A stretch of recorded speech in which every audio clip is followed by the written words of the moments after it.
A bitter November wind whips across a frozen lake, deep in the unforgiving Canadian wilderness. A lone trapper, seasoned and expecting the familiar warmth of a small village, approaches.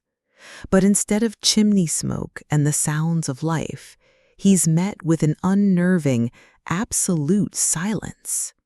Tents stand empty, meals are left half-eaten, fires have died to cold ash. But the people? Every man, woman, and child vanished, gone, as if plucked from the earth by an unseen hand, leaving behind everything they owned, everything they needed to survive. This isn't the opening of a horror novel. This is the chilling mystery of Anjikuni Lake, a tale so strange, so unsettling that nearly a century later, it still whispers of the impossible. What happened to the people of Anjikuni? And why does this story refuse to die? Welcome, truth seekers and mystery aficionados. Today we journey into one of the most enduring and perplexing enigmas of the North American wilderness, the alleged disappearance of an entire Inuit village at Anjikuni Lake in 1930. This is a tale of emptiness, of unsettling discoveries, and of questions that echo unanswered through the decades. The setting for our mystery is as stark and remote as the story itself.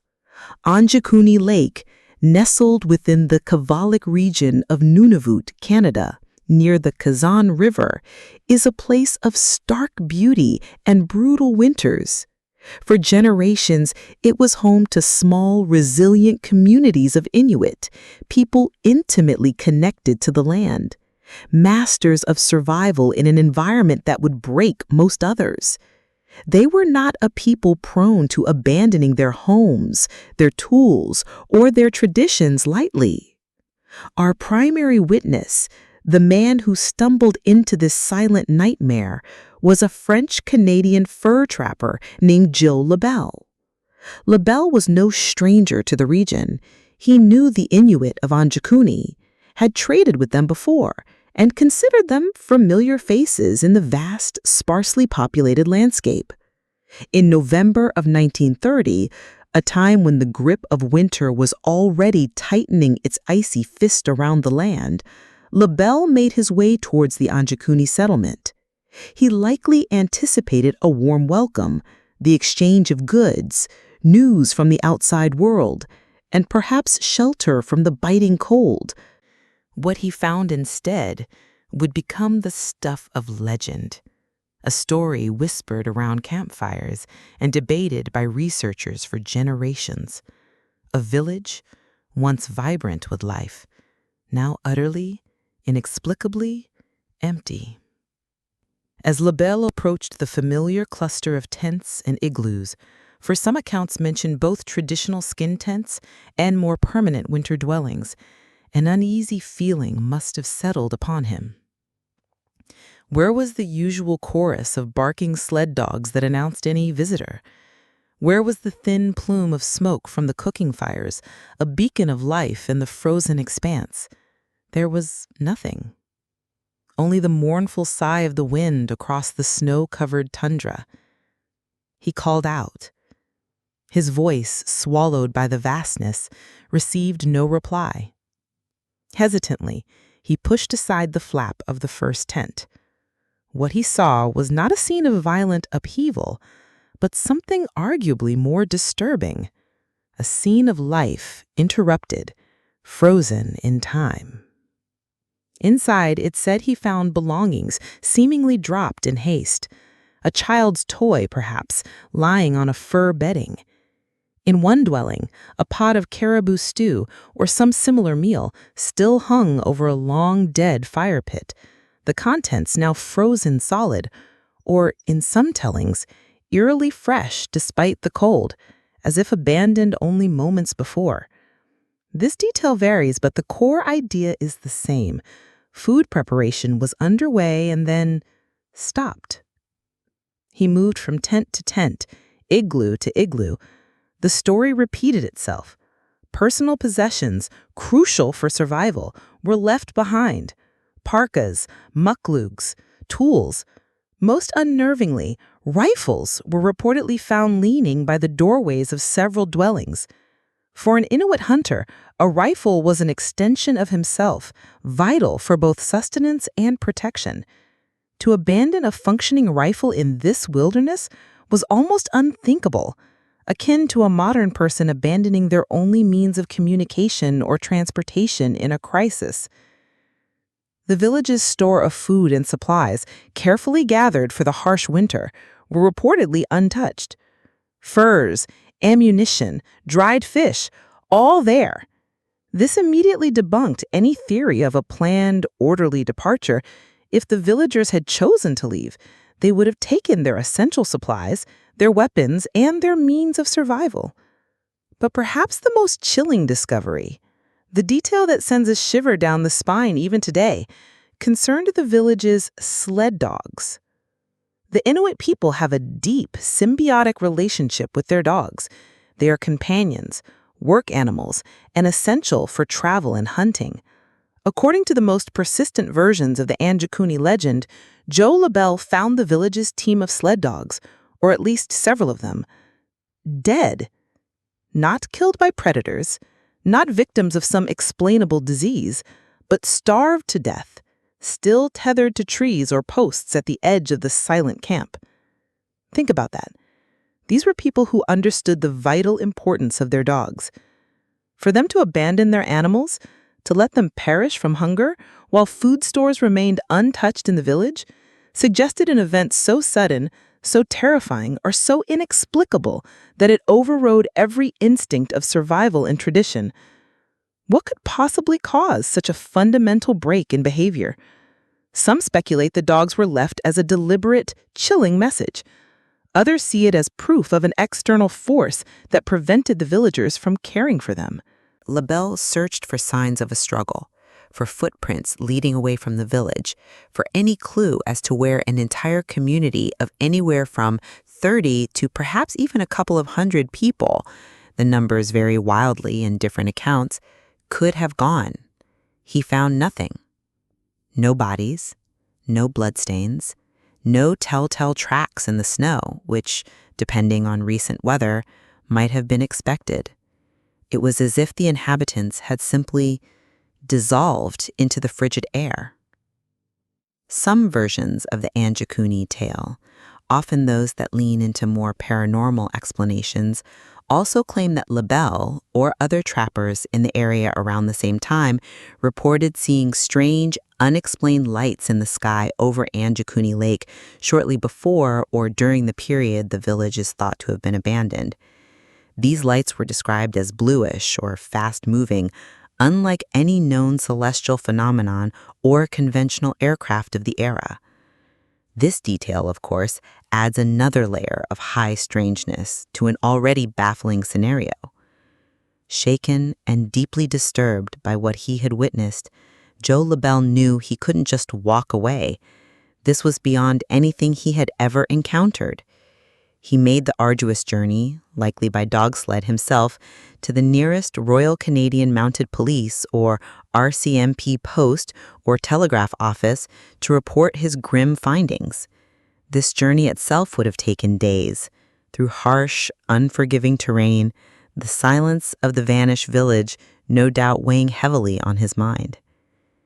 The reaction of the authorities, as retold in the legend, is a point of much debate, and a source of frustration for those who believe deeply in the mystery. Some accounts suggest the RCMP mounted an immediate and thorough investigation, sending officers to Anjikuni Lake. Other, more skeptical tellings imply the official response was muted, perhaps even dismissive, or that no formal record of Labelle's initial report or a large-scale investigation specifically into a vanished village exists in the RCMP archives for that precise time frame and location. This lack of definitive, easily accessible official documentation is one of the central points of contention for debunkers of the Anjikuni story. However, it's also argued that in the 1930s, in such a remote and sparsely populated region, record-keeping might have been inconsistent, or reports filed under different classifications.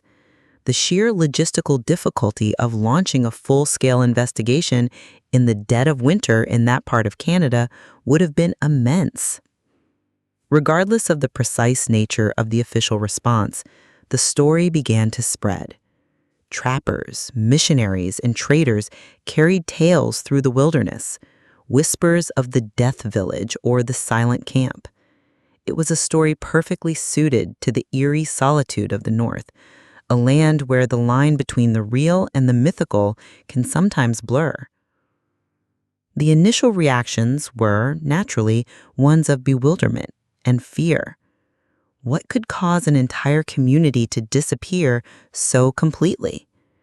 The North was a dangerous place, yes. Accidents happened, people got lost, starvation was a real threat. But for an entire established village with experienced hunters and survivors to vanish without a trace, leaving everything behind? That was something new, something terrifying. Let's delve deeper into the specific details that make the Anjikuni Lake disappearance so profoundly unsettling, the elements that have fueled speculation for nearly a century. First and perhaps foremost are those starved sled dogs. As we've touched upon, the Inuit relationship with their dogs was sacred. These animals were not mere pets. They were partners in survival. The image of them perishing at their tethers, while food was potentially available nearby, is deeply disturbing.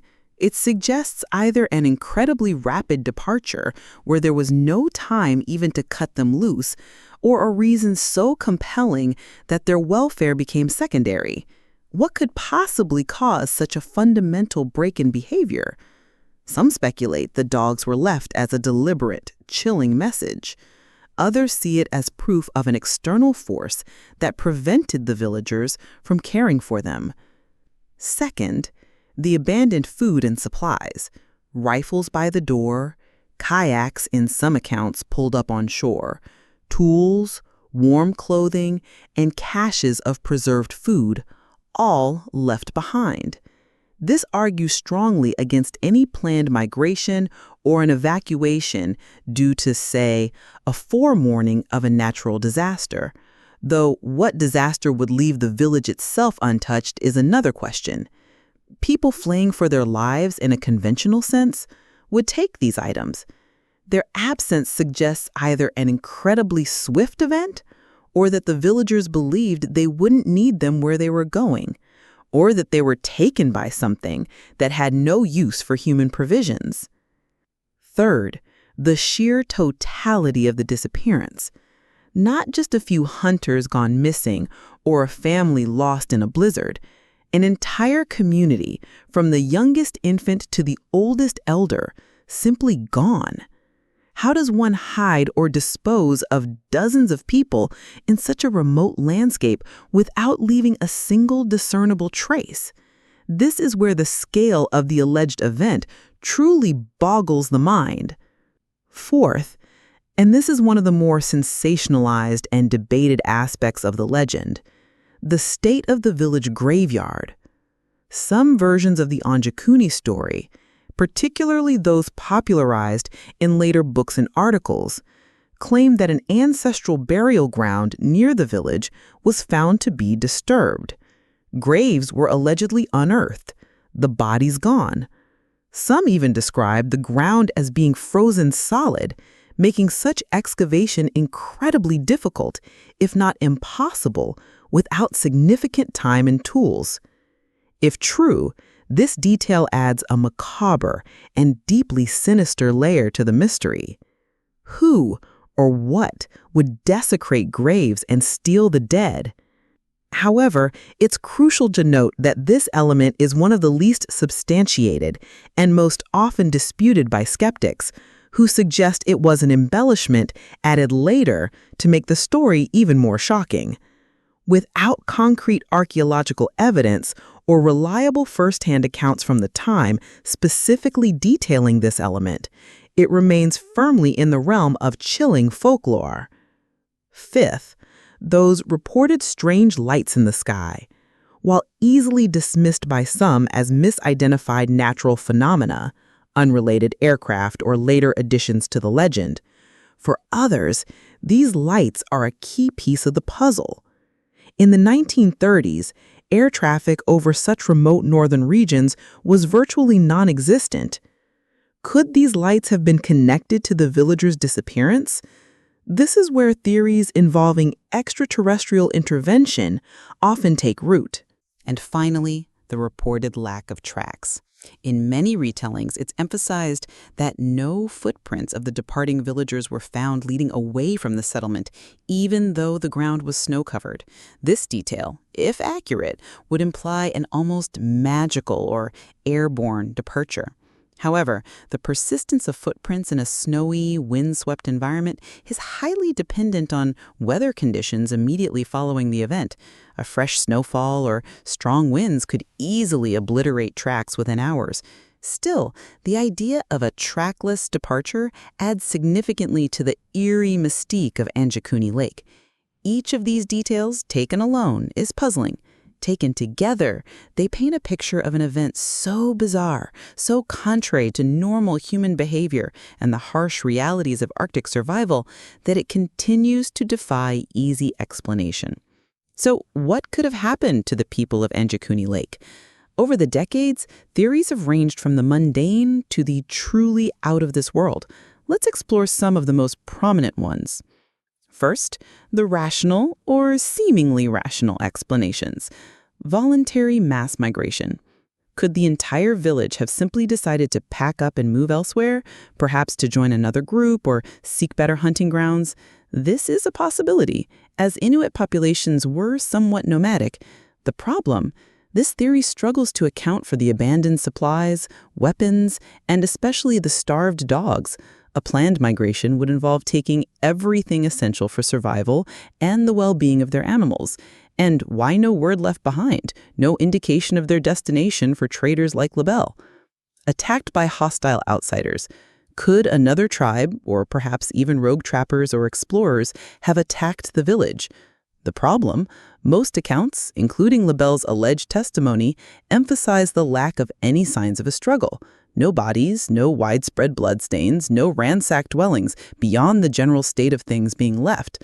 Furthermore, intertribal warfare resulting in the complete annihilation or abduction of an entire village was not common in that region by 1930. Devastating animal attack? The Canadian wilderness is home to formidable predators like wolves and bears. Could a pack of desperate wolves or a rogue bear have overwhelmed the village? The problem? Again, the lack of bodies or signs of a violent struggle is a major issue. While animals could certainly kill people, an entire village, including armed hunters, disappearing without a trace due to animal predation seems highly improbable, and it wouldn't explain the abandoned rifles or the untouched food stores. Sudden, catastrophic natural disaster? A flash flood? A localized earthquake cracking the ice? The problem? The village itself was reportedly found intact. Tents were still standing. Possessions were inside. A natural disaster capable of eliminating every inhabitant without a trace while leaving the structures and their contents relatively undisturbed is hard to conceive. Disease or poisoning? Could a swift-acting illness have wiped out the population? Or perhaps accidental poisoning from contaminated food? The problem, this is one of the more plausible, rational explanations, but it still begs the question, where are the bodies? Even a rapidly fatal epidemic would leave remains unless some other factor was involved in their removal. And if it was a disease, why were some meals seemingly prepared and then abandoned mid-activity? Now, let's venture into the more outlandish or paranormal theories, the explanations that arise when logic seems to fail. Alien abduction, this theory gained traction particularly in the mid-20th century with the rise of UFO sightings and abduction narratives. The reports of strange lights in the sky over Anjikuni, the clean nature of the disappearance, no bodies, no struggle, and the sheer inexplicability of it all made it a prime candidate for an extraterrestrial hypothesis. Were the Inuit of Anjikuni unwilling subjects in some cosmic experiment?